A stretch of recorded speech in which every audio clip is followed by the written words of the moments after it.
सभी भक्तों को सादर प्रणाम। आप सभी भक्तों का दिन मंगलमय हो। आप सभी भक्तों को शारदीय नवरात्रि की बहुत बहुत शुभकामनाएं। भक्तों, आइए आज की इस वीडियो में जानेंगे नवरात्रि के 9 दिनों में पूजन कैसे करना चाहिए और इसके क्या नियम हैं।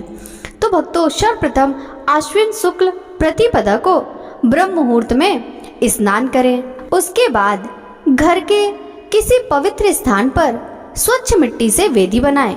वेदी में जौ और गेहूं दोनों मिलाकर बोएं। वेदी पर या समीप के ही पवित्र स्थान पर पृथ्वी का पूजन कर वहां पर सोने, चांदी, तांबे या मिट्टी का कलश स्थापित करें। इसके बाद कलश में आम के हरे पत्ते, दूर्वा, पंचामृत डालकर उसके मुंह पर सूत्र बांधे। कलश स्थापना के बाद गणेश जी का पूजन करें। इसके बाद वेदी के किनारे पर देवी की किसी धातु, पाषाण, मिट्टी व चित्रमय मूर्ति विधि विधान से विराजमान करें। तत्पश्चात मूर्ति का आसन, पाद्य, अर्ध, आचमन, स्नान, वस्त्र, गंध, अक्षत, पुष्प, दीप, धूप, नैवेद्य, आचमन, पुष्पांजलि, नमस्कार, प्रार्थना आदि से पूजन करें। इसके पश्चात दुर्गा सप्तशती का पाठ व दुर्गा स्तुति करें। पाठ स्तुति करने के बाद दुर्गा जी की आरती करके प्रसाद वितरण करें। इसके बाद कन्या भोजन कराएं, फिर स्वयं फलाहार ग्रहण करें। प्रतिपदा के दिन घर में ही जवारे बोने का विधान है। नवमी के दिन इन्हीं जवारों को सिर पर रखकर किसी नदी या तालाब में विसर्जन करना चाहिए। अष्टमी तथा नवमी महातिथि मानी जाती है। इन दोनों दिनों में पारायण के बाद हवन करें तथा यथाशक्ति कन्याओं को भोजन कराना चाहिए। अब जानते हैं नवरात्रि के 9 दिनों में क्या करें और क्या ना करें।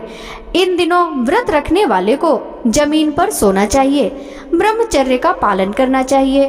व्रत करने वाले को फलाहार ही करना चाहिए। नारियल, नींबू, अनार, केला, मौसमी और कटहल आदि फल तथा अन्न का भोग लगाना चाहिए। व्रती को संकल्प लेना चाहिए कि हमेशा क्षमा, दया, उदारता का भाव रखेगा। इन दिनों व्रती को क्रोध, मोह, लोभ आदि दुष्ट प्रवृत्तियों का त्याग करना चाहिए। देवी का आवाहन, पूजन, विसर्जन, पाठ आदि सब प्रातः काल में शुभ होते हैं, अतः इन्हें इसी दौरान पूजा करनी चाहिए। यदि घट स्थापना के बाद सूतक हो जाए तो कोई दोष नहीं लगता, लेकिन अगर पहले हो जाए तो पूजा आदि ना करें। भक्तों, नवरात्रि में कलश स्थापना का खास महत्व होता है। कलश को देवी माँ का प्रतीक माना जाता है और इसमें संपूर्ण ब्रह्मांड का निवास माना जाता है। कलश स्थापना के माध्यम से देवी माँ को घर में आमंत्रित किया जाता है। माना जाता है कि कलश में देवी माँ का वास होता है और पूरे नवरात्रि के दौरान देवी माँ की पूजा इसी कलश के माध्यम से की जाती है, क्योंकि बिना कलश स्थापना के पूजा पूरी नहीं मानी जाती है और ना ही पूजा का पूर्ण फल मिलता है। नवरात्रि शुरू होने के पहले दिन ही सुबह के समय शुभ मुहूर्त में कलश स्थापित किया जाता है। कलश स्थापना का शुभ मुहूर्त पंचांग के अनुसार इस वर्ष आश्विन माह के शुक्ल पक्ष की प्रतिपदा तिथि 3 अक्टूबर को प्रातः 12:18 से शुरू होगी। यह तिथि 4 अक्टूबर को प्रातः 2:58 तक मान्य रहेगी। ऐसे में उदय तिथि के आधार पर इस वर्ष शारदीय नवरात्रि का प्रारंभ 3 अक्टूबर दिन गुरुवार से होगा। शारदीय नवरात्र को पहले दिन कलश स्थापना करने के लिए 2 शुभ मुहूर्त बन रहे हैं। कलश स्थापना के लिए पहला शुभ मुहूर्त सुबह 6:15 से 7:22 तक है और घट स्थापना के लिए आपको 1 घंटा 6 मिनट का समय मिलेगा। इसके अलावा दोपहर में भी कलश स्थापना का मुहूर्त अभिजीत मुहूर्त में है।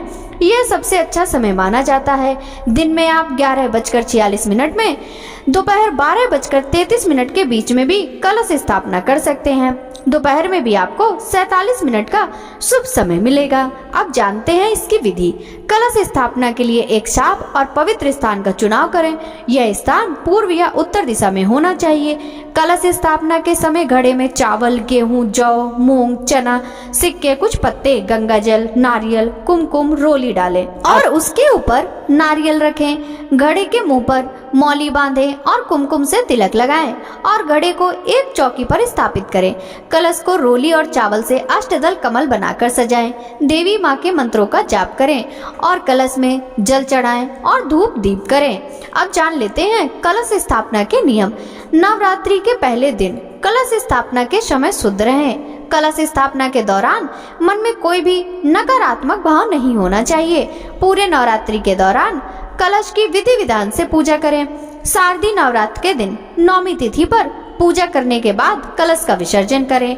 कलश में देवी माँ दुर्गा का वास माना जाता है।